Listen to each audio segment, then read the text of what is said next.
Hello guys. आज से हम लोग 10वीं क्लास स्टार्ट करने वाले हैं।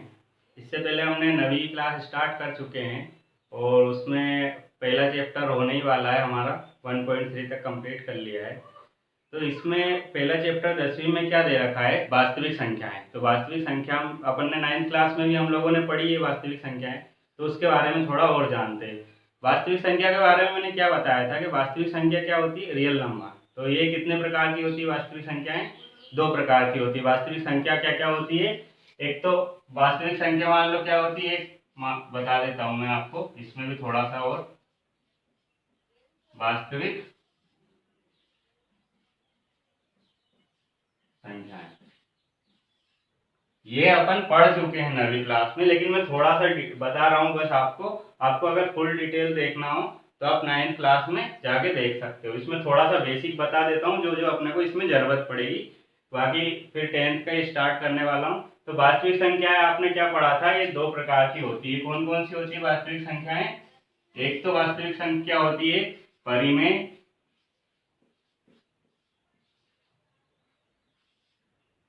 और दूसरी क्या होती है, अपरिमेय।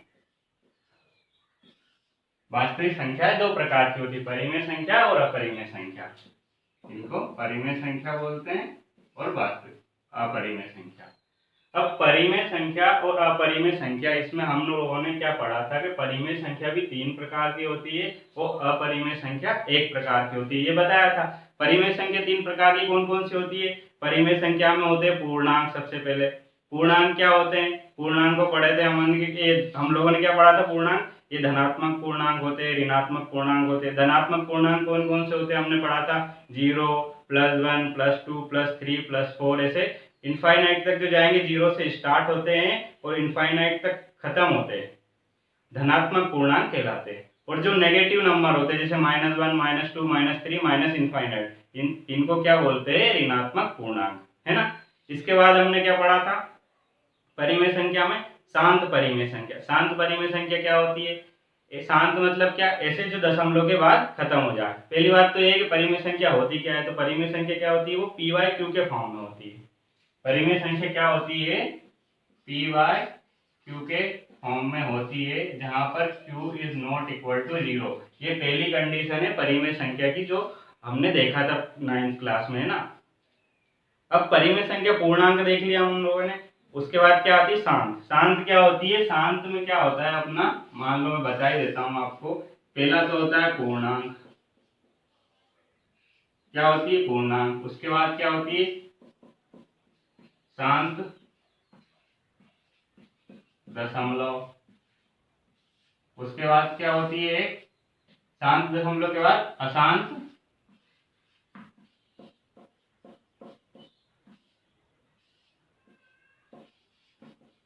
आवृत्ति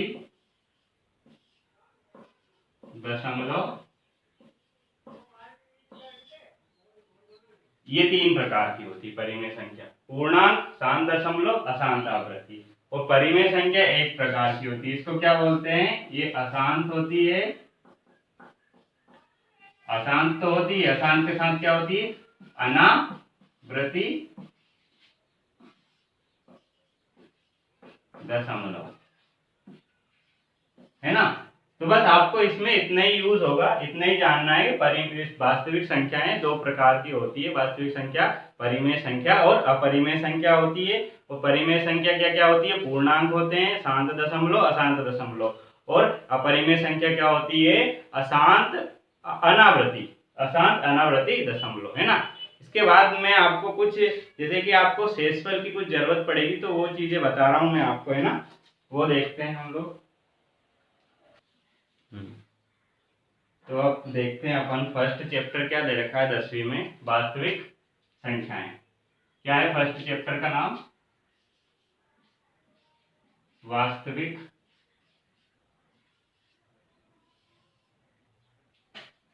संख्याएं।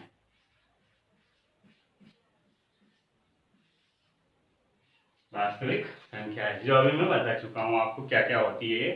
अब इसमें कुछ आपको जरूरत पड़ने वाली है, भागफल, शेषफल, ये चीज, तो उसको जानते हैं कि क्या होता है। आपने मतलब फिफ्थ या फर्स्ट सेकंड थर्ड स्टैंडर्ड से आप भाग देना सीख रहे हो, तो वही बता रहा हूँ मैं। आपने क्या देखा होगा, जैसे किसी नंबर में भाग देना है आपको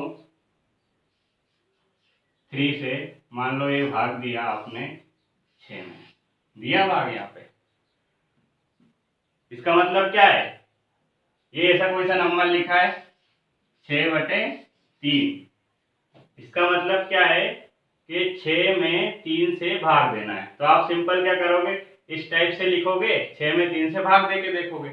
तो मैं बता रहा हूँ कि ये चीज क्या क्या होती है, इनके बारे में मैं बता रहा हूँ। 3 से आप भाग दे के देखोगे तो कितनी बार जाएगा, 3 दूनी 6, 2 बार भाग दिया यहाँ पे, तो यहाँ पे क्या हो जाएगा 6, ये घटा दिया तो 0।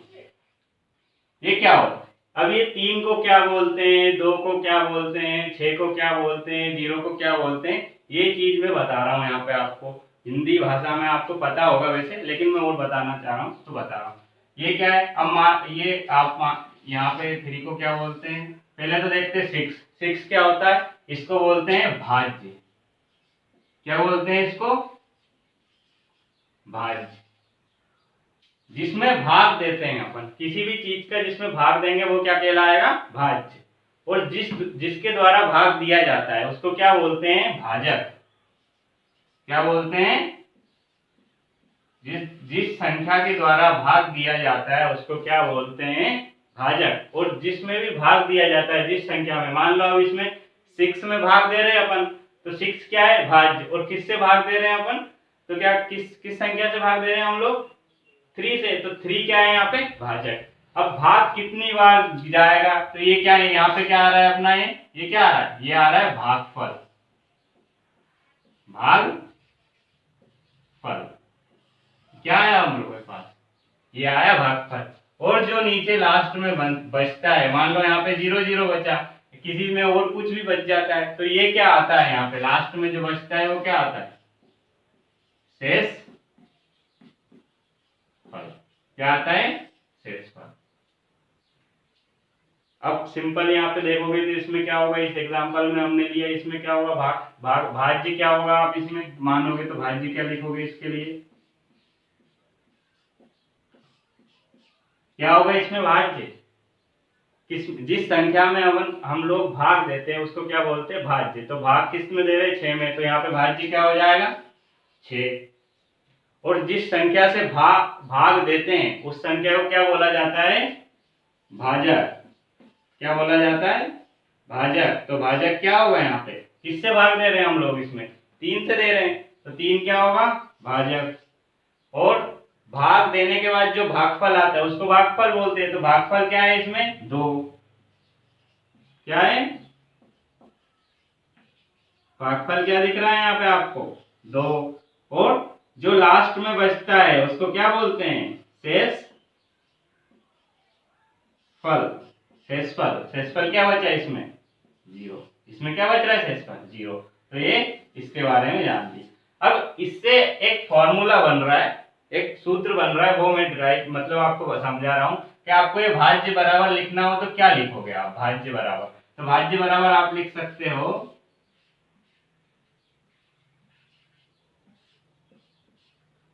भाजक गुणित भागफल। क्या लिखोगे, भाजक गुणित भागफल धन शेषफल। ये आपका सूत्र बन गया। इसका उपयोग होने वाला है आगे, इसलिए मैं आपको पहले ही बता रहा हूं। अब ये कैसे हुआ ये समझा रहा हूं मैं आपको। यहाँ पे देखो कि ये सही भी है या गलत है। तो आप देखो भाज्य क्या दे रखा है आपको, भाज्य क्या था अपना, इसमें भाज्य क्या था, 6। भाज्य लिख लिया 6। भाजक क्या है, भाजक क्या है, जिससे भाग देते हैं उसको क्या बोलते हैं, भाजक। भाजक क्या है अपना, 3 है ना, गुना भागफल क्या है अपना, भागफल क्या आया, 2 आया। तो यहाँ पे क्या लिखेंगे, 2 धन शेषफल। शेषफल क्या है अपना, क्या निकला शेषफल, 0 0। फिर इसको सोल्व करो, 6 बराबर 2 गुणित 3 कितना हो जाएगा, 2 3 6 प्लस 0।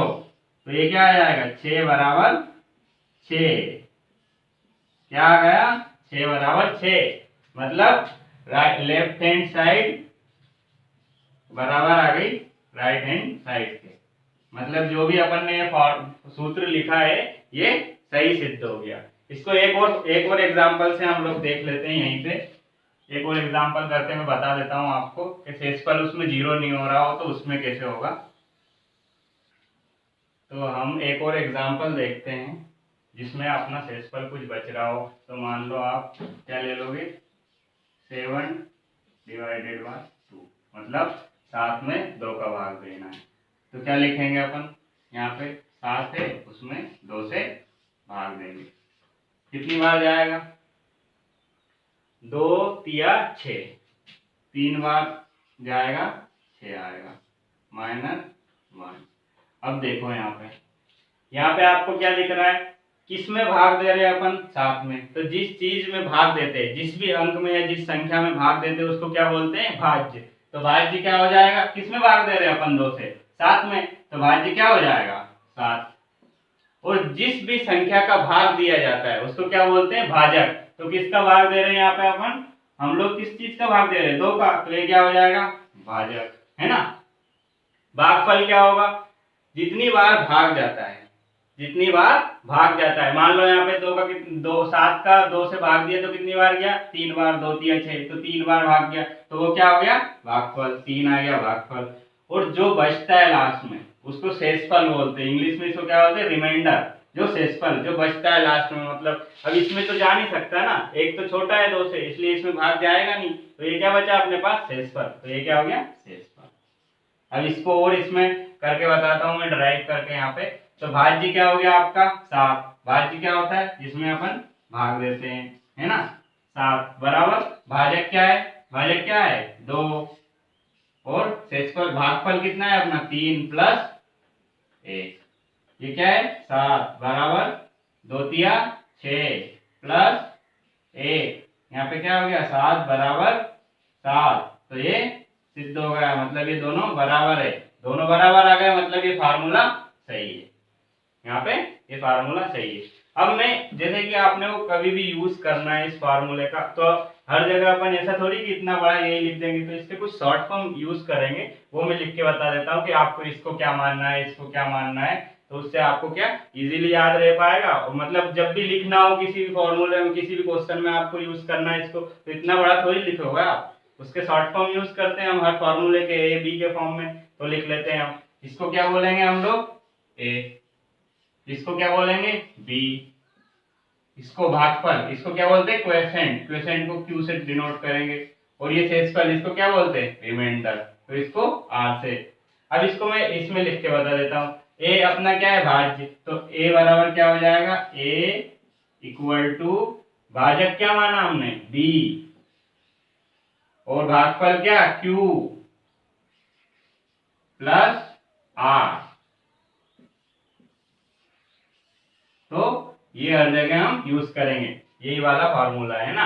अब आगे देखते हैं हम लोग।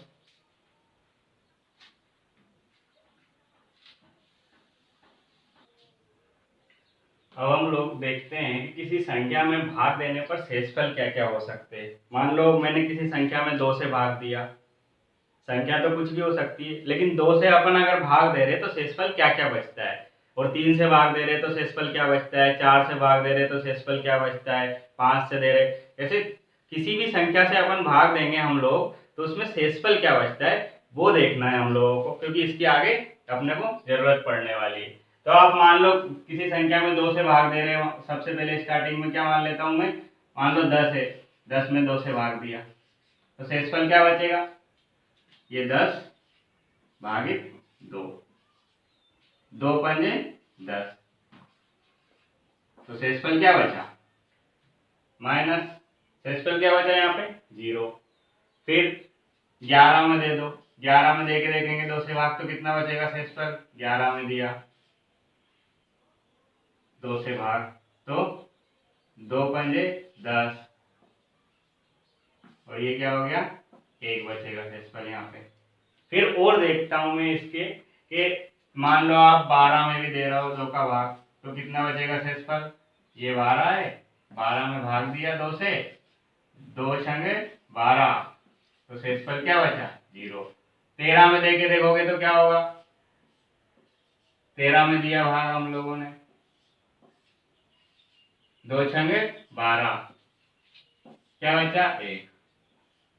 तो आपको यहाँ पे क्या दिख रहा है कि किसी भी संख्या में अगर आप 2 से भाग दे रहे हो तो आपका शेषफल या तो 0 बच रहा है या 1 बच रहा है, या तो 0 बच रहा है या 1 बच रहा है। दिख रहा है ना, यहाँ पे आपको सिंपल दिख रहा है, आप देख पा रहे हो।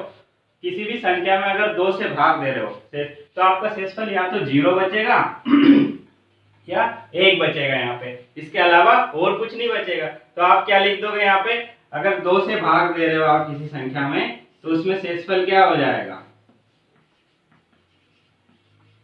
शेषफल क्या होगा उसमें, या तो 0 होगा या 2 होगा, इसके अलावा और कुछ नहीं होगा, है ना। 2 होगा या 0 होगा। तो यहाँ पे क्या बचेगा आपका 0 और 1 बचेगा, 0 और 1।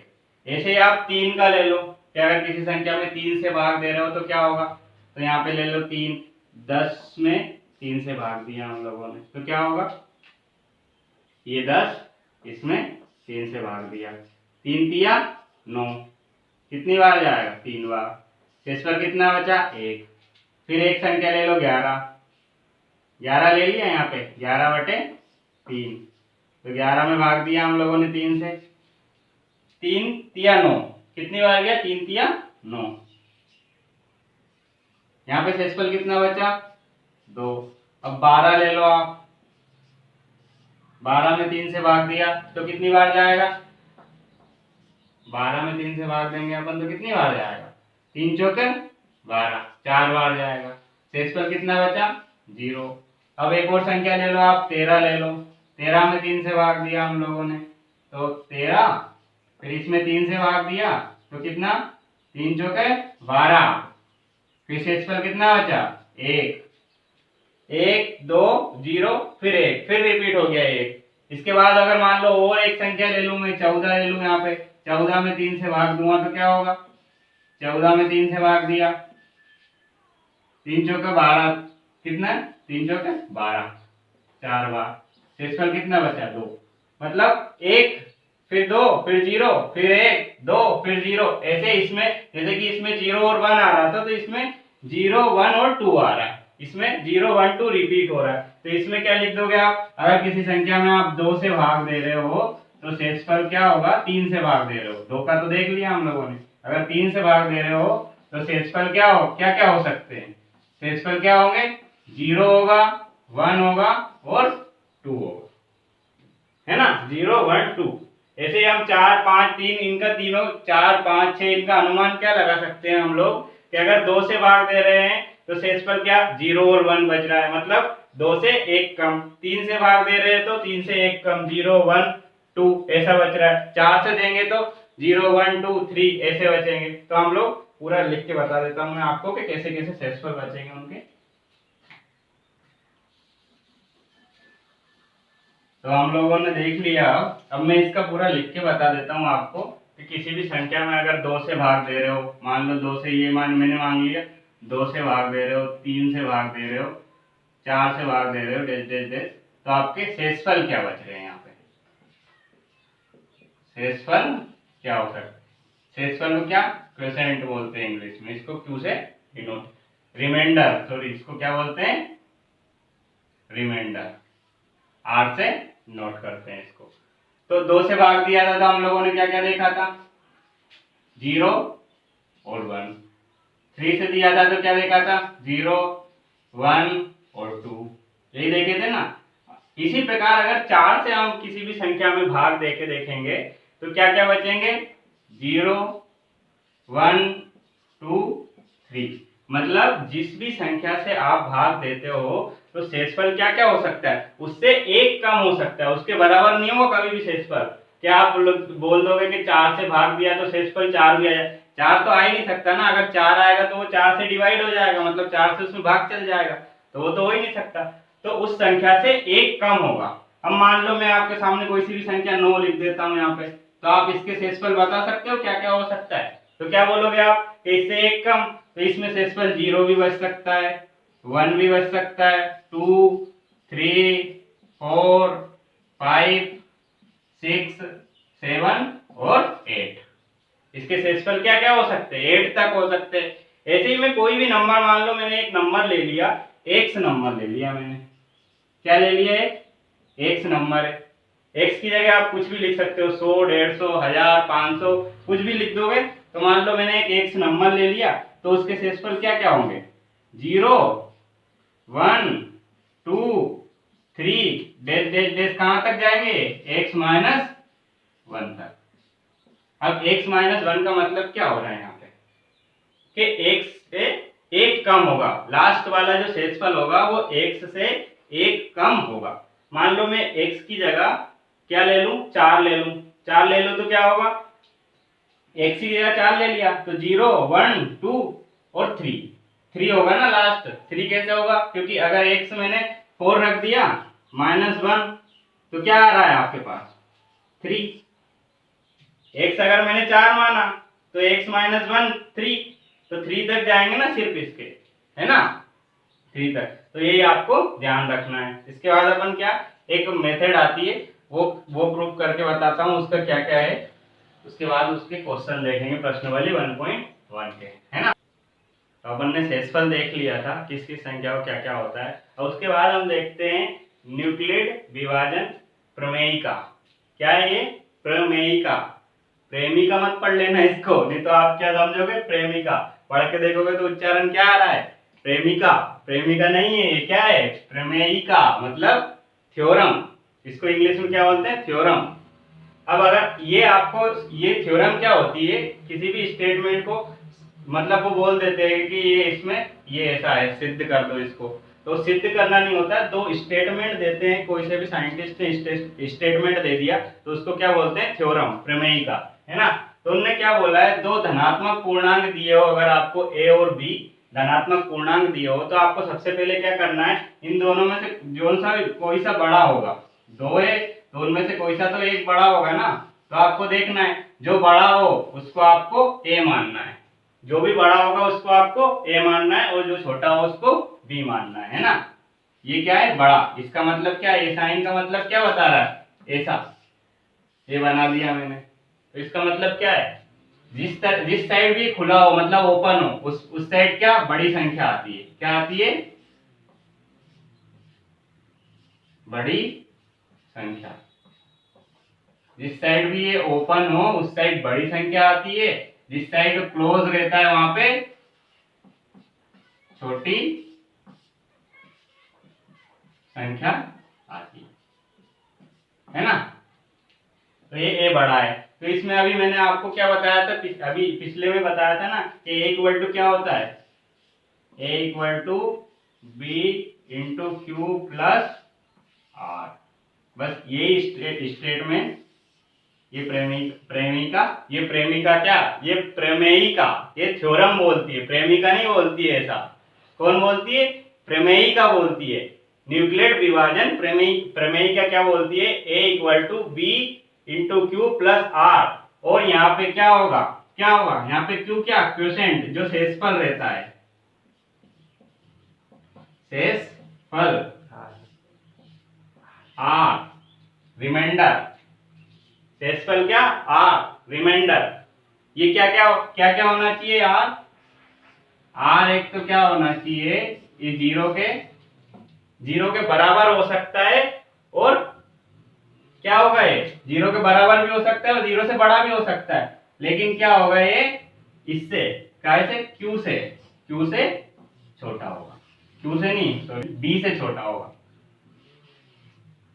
बी क्या है यहाँ पे? भाजक है। ये क्या है? भाज्य है। ये क्या है? भागफल है। और आर क्या है? रिमाइंडर, शेषफल है। शेषफल है ना ये? तो जो शेषफल होगा, जो आर होगा, वो क्या होगा? जीरो के बराबर और जीरो से बड़ा हो सकता है, लेकिन वो बी से छोटा होगा। b क्या होगा, भाजक, तो ये b से छोटा होगा, ये आपको याद रखना है ना। अब इसकी थ्योरम एल्गोरिथम देखते हैं हम लोग। अब हम आगे देखते हैं, आगे क्या है, न्यूक्लियेट विभाजन एल्गोरिथम। अब ये क्या थोड़ी बड़ी है ना, इसको बताने में टाइम भी लग जाएगा, और इसके बेस्ड पे अपने को प्रश्नावली 1.1 दे रखी है, वो पूरी इस एल्गोरिथम के बेस पे करना है। जितने भी क्वेश्चन है वो पूरे के पूरे इस एल्गोरिथम के, न्यूक्लियेट विभाजन एल्गोरिथम के बेस पे होगी। तो ये मैं आज समझा देता, लेकिन क्या अभी अभी समझा दूंगा मैं आपको तो क्या होगा, कल वो क्वेश्चन करेंगे तो आप उसको समझ नहीं पाओगे ठीक से। अब मैं क्या करूंगा, कल आपको इसको पूरी समझाऊंगा, और इसके बेस्ड पे आपको क्वेश्चन समझाऊंगा, तो आपको अच्छे से समझ में आएगा, है ना। तो आप अभी ये लेक्चर आप यहीं पे ख़त्म करते हैं। अगर आपको पसंद आया हो तो लाइक करें, शेयर करें, और ज़्यादा से ज़्यादा बच्चों तक इसको पहुंचाने की कोशिश करें। धन्यवाद।